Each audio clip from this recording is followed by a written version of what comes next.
बिस्मिल्लाहिर्रहमानिर्रहीम। नाजरीन, मैं हूं आपका होस्ट इमदाद हुसैन शहजाद और लंदन से अपने व्लॉग लंदन टॉक के साथ आपकी खिदमत में सलाम अर्ज़ करता हूं। नाजरीन, आज मेरे पास बहुत ही अहम ख़बरें हैं पाकिस्तान से, और ये वो ख़बरें हैं जो आपको पाकिस्तान के किसी यूट्यूब चैनल पे या किसी भी टीवी चैनल पर नज़र नहीं आएंगी। जैसा कि आपको सबको मालूम है कि पाकिस्तान में क्या सूरत हाल है, और वज़ीर आज़म पाकिस्तान का हलफ एक ऐसे शख्स ने उठा लिया है कि जो ख़ुद क्राइम्स में मुलव्वस है। ये बड़ी हैरत अंगेज़ बात है कि जिस शख्स को सुलाखों के पीछे होना चाहिए था, वो आज पाकिस्तान का वज़ीर आज़म बन चुका है। लेकिन इसके पीछे कहानी क्या है, ये मैंने आपको बताना है। किस तरह से जो है साबिक़ वज़ीर आज़म इमरान ख़ान को ज़ूदोकोप किया गया और उनसे इस सारे मामले पर प्रेशराइज़ करके जो है वो मामलात को आगे बढ़ाने के लिए आमादगी का इज़हार करवाया गया।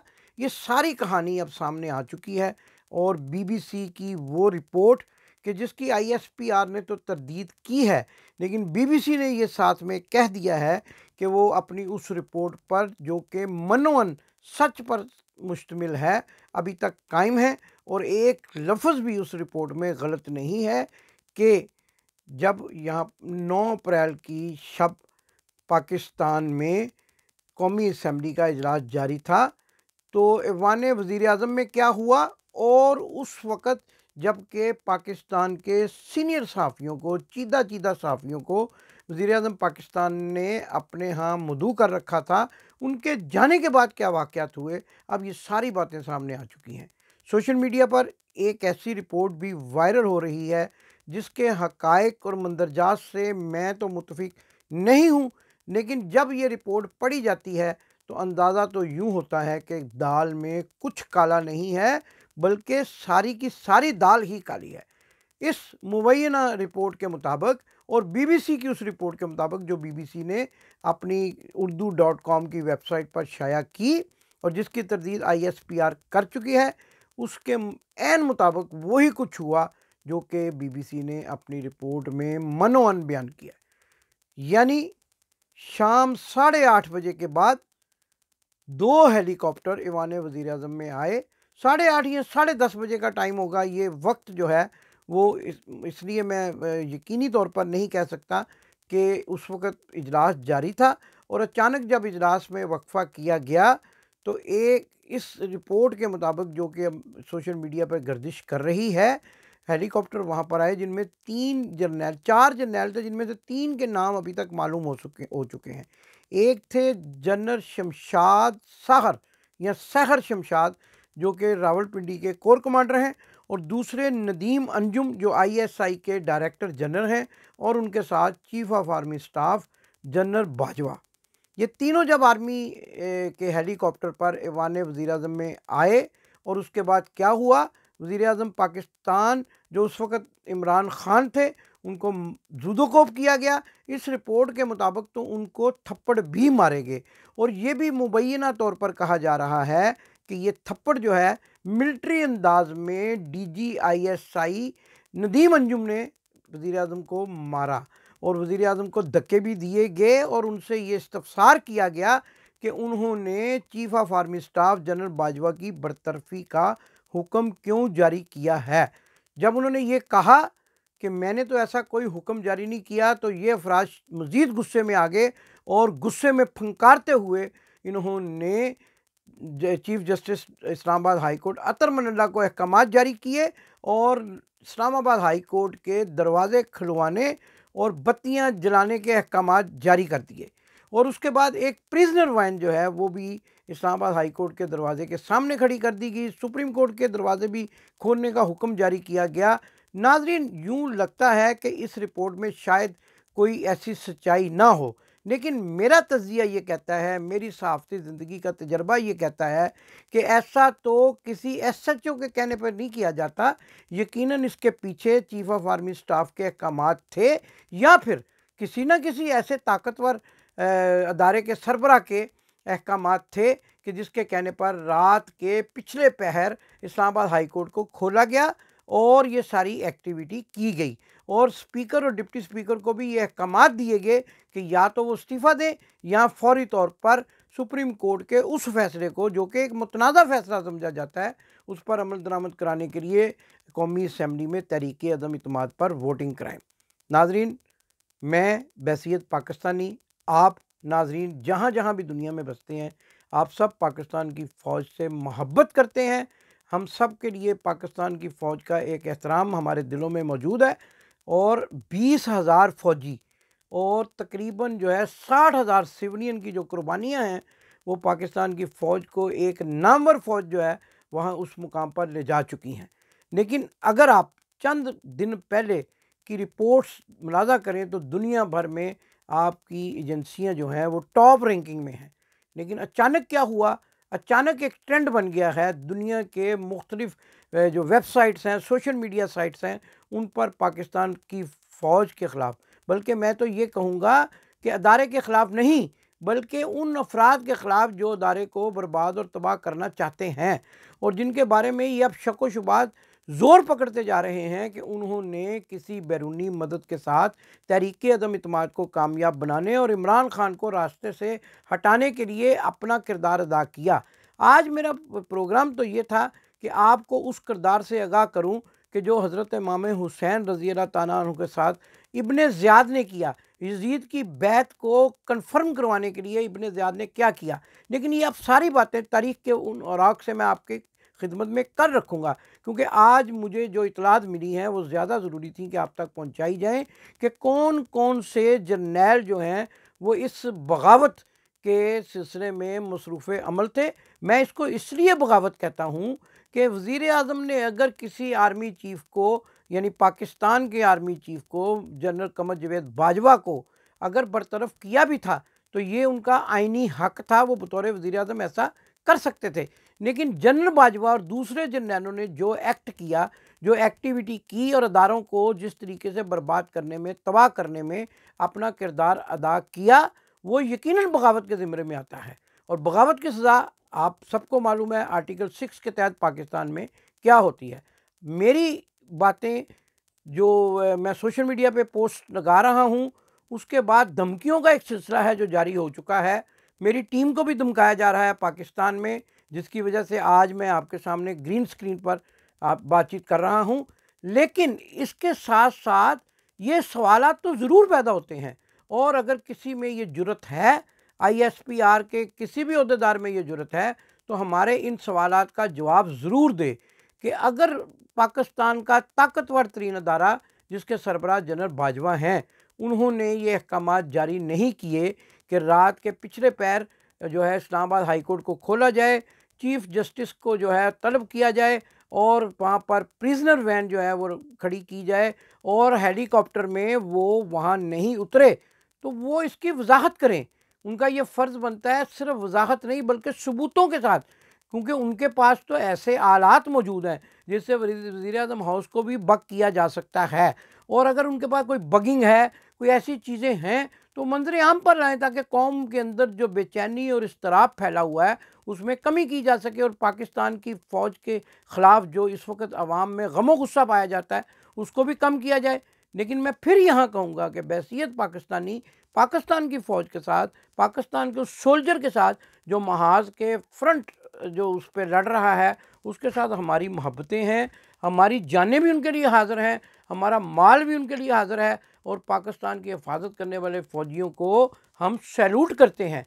मैं उन सब को सैल्यूट करता हूँ।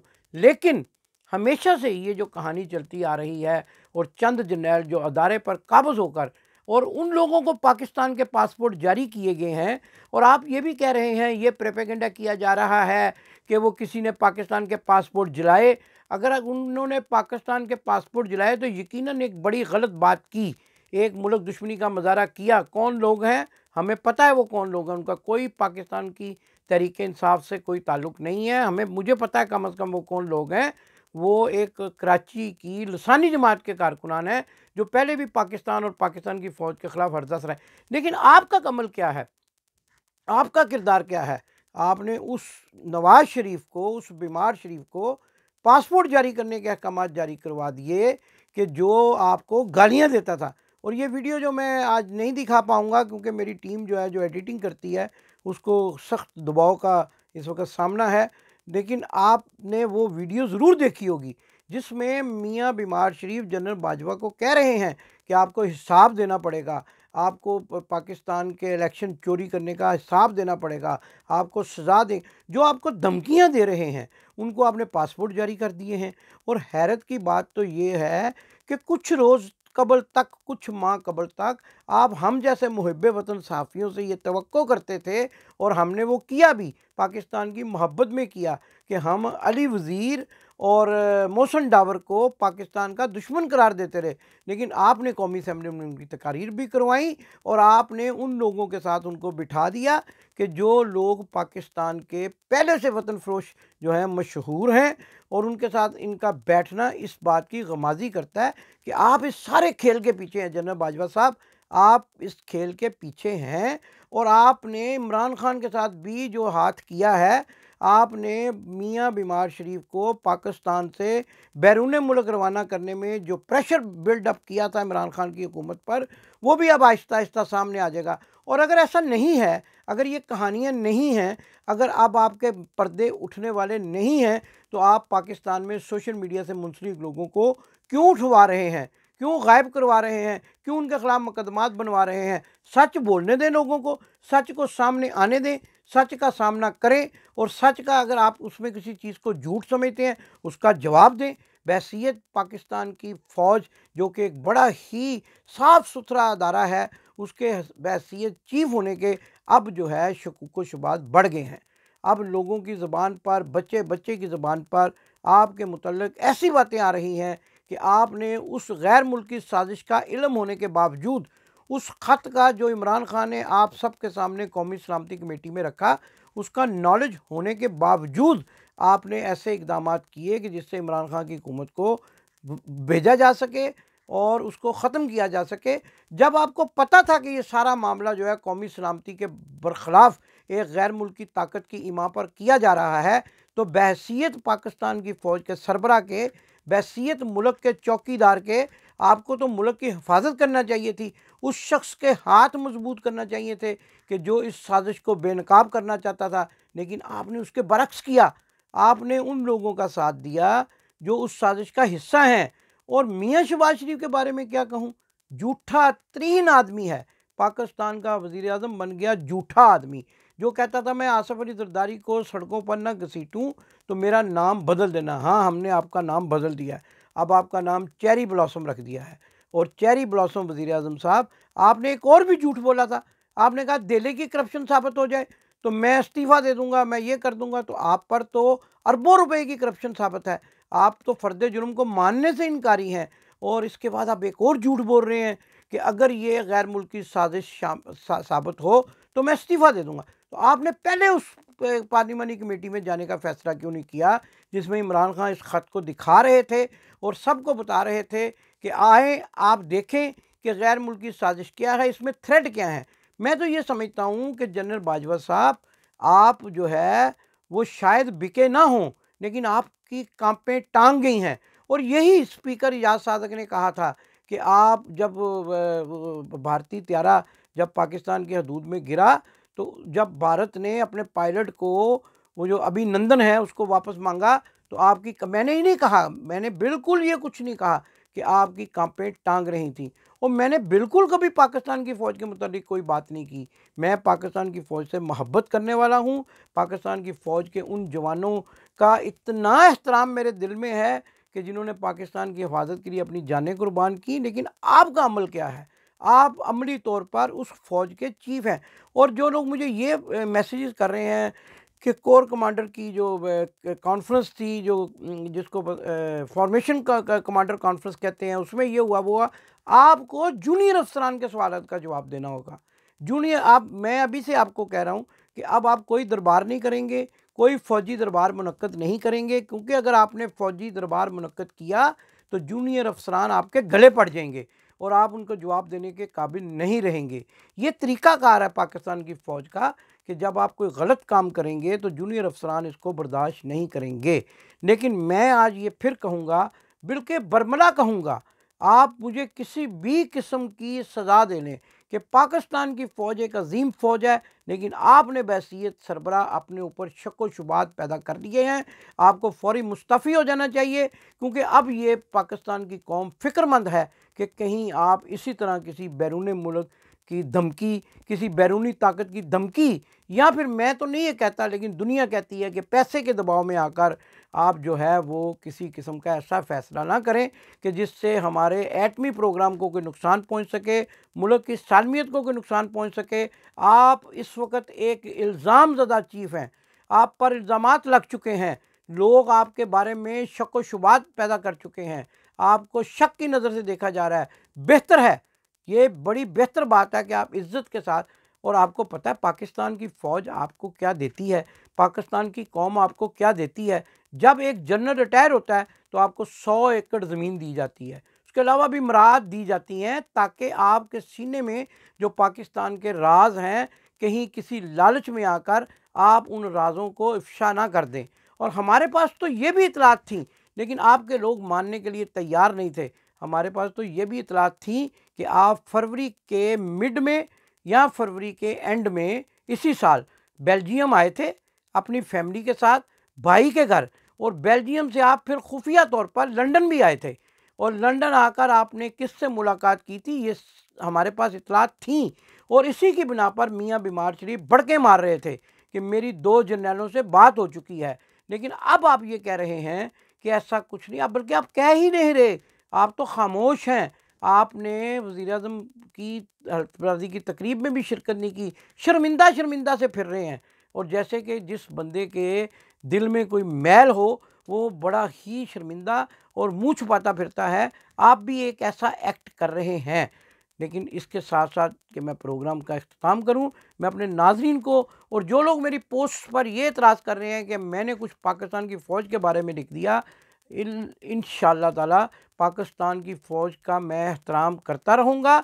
हमेशा मैं पाकिस्तानी हूँ, सबसे पहले पाकिस्तानी हूँ, और पाकिस्तान की फ़ौज के उन शहदा की कुर्बानियों को हम कभी रायगा नहीं जाने देंगे, जिनकी कुर्बानियों के बलबूते पर, जिनकी लाशों के ऊपर खड़े होकर आप पाकिस्तान की सालमियत का सौदा कर रहे हैं। अगर आप नहीं कर रहे तो आपने एक ऐसे शख्स को वज़ीर-ए-आज़म क्यों बना दिया कि जिस पर जराइम और जिस पर इल्ज़ामात की एक बारिश है, और जिसको अदालत 1-2 रोज़ में सज़ा देने वाली थी। किसके हुक्म से? एस्टेब्लिशमेंट किसको कहते हैं? आपको कहते हैं ना जनरल बाजवा साहब। लोग एस्टेब्लिशमेंट किसको कहते हैं? बच्चे बच्चे को पता है कि एस्टेब्लिशमेंट क्या है, बच्चे बच्चे को पता है कि ताकतवर मुक़्तदर हल्के कौन हैं, वो आप हैं। और आपने ये सब खेल खेला है, और हमारी इतलात के मुताबिक और BBC की इतलात के मुताबिक आपने इमरान खान की गर्दन पर छड़ी फेरी, उसको ज़ुदोकोप किया, धक्के दिए, और आपके एक जर्नैल ने तो यहाँ तक किया कि उनको गलीज़ और गंदी गालियाँ भी दी। और ये बड़ी ही अफ़सोसनाक बात है जो आपने एक्ट किया है। तारीख़ आपको कभी माफ़ नहीं करेगी, पाकिस्तान की कौम आपको कभी माफ़ नहीं करेगी। एक दिन ज़रूर आएगा।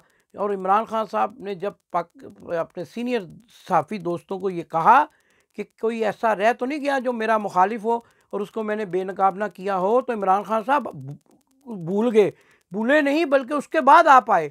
और आप भी आज 2-3 रोज़ में 9 अप्रैल से लेकर आज तक अच्छी तरह बेनकाब हो चुके हैं, और आपके चेहरे से वो नकाब उतर चुका है जो मुहिब्बे वतनी का निकाब था।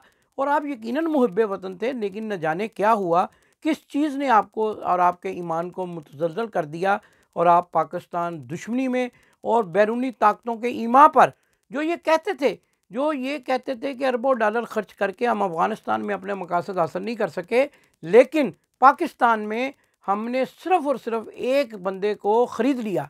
और किसको ख़रीद लिया दुनिया जानती है। और वो चूँकि ताकतवर शख्स था, उसने ऐसे अहकामात जारी किए कि रात के वक्त में कोर्ट्स खुल गई। और ये मैंने, जैसा कि नाज़रीन आपसे वादा किया, कल मैं आपको तारीख़ के तनाज़ुर में ये साबित करने की कोशिश करूँगा दलाइल के साथ कि पाकिस्तान के आर्मी चीफ़ ने इस वक्त क्या किरदार अदा किया है, कि जो कि इमाम हुसैन रज़ी अल्लाह ताला अन्हु के ज़माने में किसने किया था। इब्ने ज़ियाद कौन था? कूफे का गवर्नर था, उसने क्या किरदार अदा किया था, वो मैं आपको कल अपने प्रोग्राम में वाज़े तौर पर सारी कहानी सुनाऊँगा, नुक्ते से नुक्ता आपके सामने रखूँगा, और फिर कहूँगा आप इन सब नुक्तों को मिला लीजिए, और आपको वाज़े तौर पर नज़र आ जाएगा कि आज के दौर का इब्ने ज़ियाद कौन है और उसने यजीद की बैत करने में अपना क्या किरदार अदा किया है।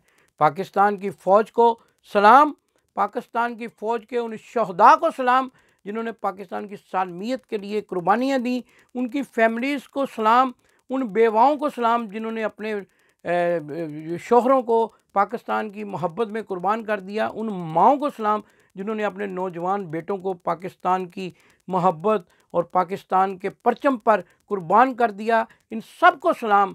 लेकिन सवाल वही है, सवाल का जवाब चीफ ऑफ आर्मी स्टाफ को देना होगा कि उन कुर्बानियों का आपने कौम को क्या फल दिया। क्या ये फल दिया कि एक मुजरिम को आपने पाकिस्तान का वज़ीर आज़म बना दिया।